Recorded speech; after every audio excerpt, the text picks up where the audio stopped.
प्रिय छात्रों, हिंदी के इस शिक्षण सत्र में आपका हार्दिक स्वागत है। आज हम पंडित राम बहोरी शुक्ल द्वारा रचित अग्रपूजा खंड काव्य के तीसरे एवं अंतिम भाग का अध्ययन करेंगे। इस भाग में अग्रपूजा खंड काव्य के नायक श्री कृष्ण का चरित्र चित्रण एवं खंड काव्य के उद्देश्य का अध्ययन करेंगे। तो आइए इस क्रम में सबसे पहले चरित्र चित्रण देखें।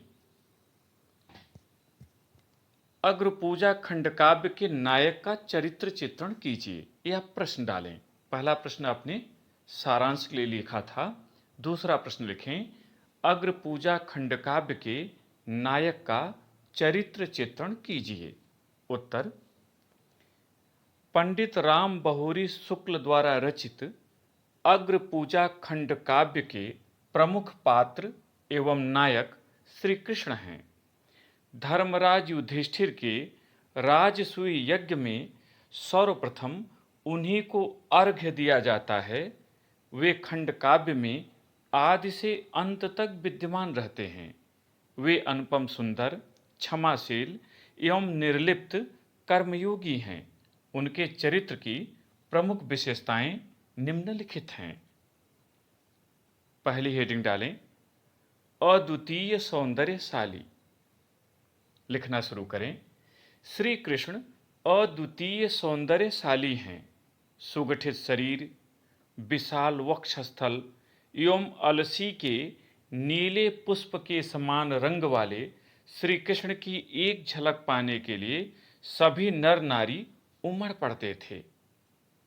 एक उदाहरण, देखा सुना न पढ़ा कहीं, ऐसा अनुपम रूप अनिंद, ऐसी मृद मुस्कान न देखी, सचमुच गोविंद सम गोविंद।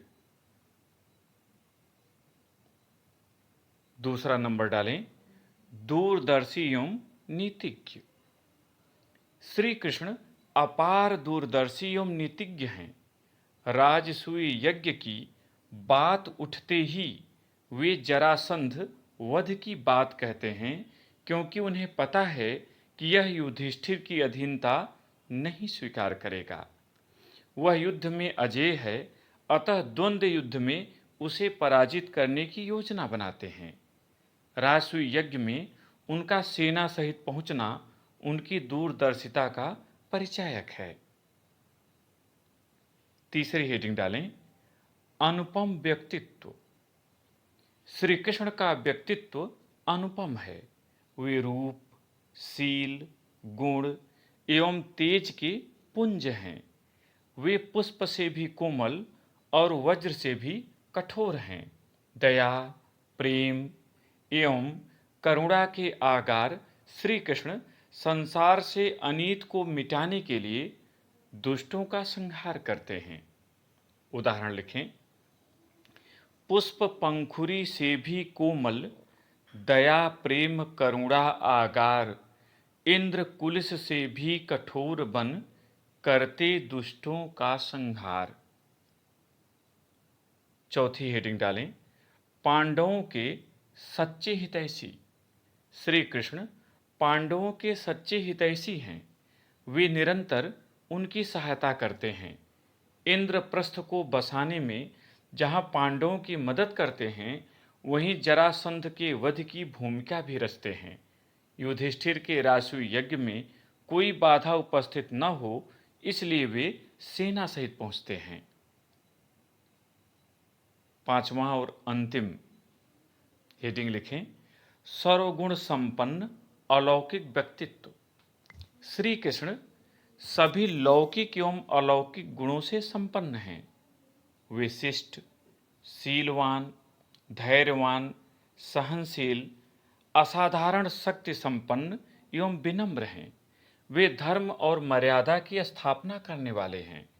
उदाहरण लिखें, शील सुजनता विनय प्रेम के, केशव हैं प्रत्यक्ष शरीर, मिटा अनीत धर्म मर्यादा, स्थापना करते हैं यदुवीर।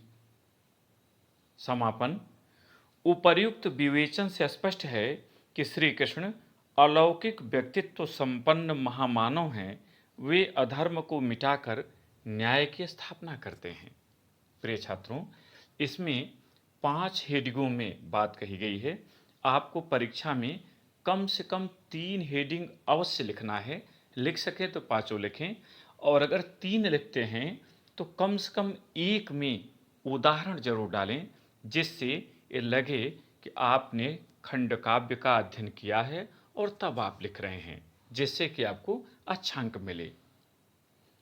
तीसरा प्रश्न, एक प्रश्न जो और बहुत पूछा जाता है, अग्रपूजा खंडकाव्य के उद्देश्य पर प्रकाश डालिए। ध्यान रखिए कि इस प्रश्न का उत्तर आप संदेश पूछा जाए तब भी लिख सकते हैं, अग्रपूजा खंडकाव्य का प्रतिपाद्य पूछा जाए तब भी लिख सकते हैं। उत्तर यही होगा, जहां उद्देश्य लिखा होगा वहीं आप संदेश कर देंगे या वहीं आप प्रतिपाद्य कर देंगे, उत्तर यही लिखा जाएगा। तो तीसरा प्रश्न डालें, अग्रपूजा खंडकाव्य के उद्देश्य पर प्रकाश डालिए।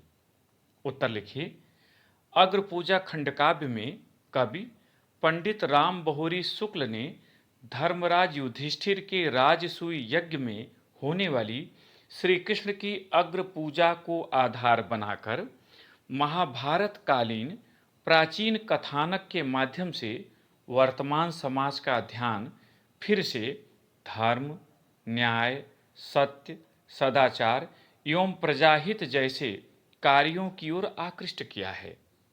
किसी भी सभ्य एवं स्वस्थ समाज के लिए इन गुणों का होना आवश्यक है।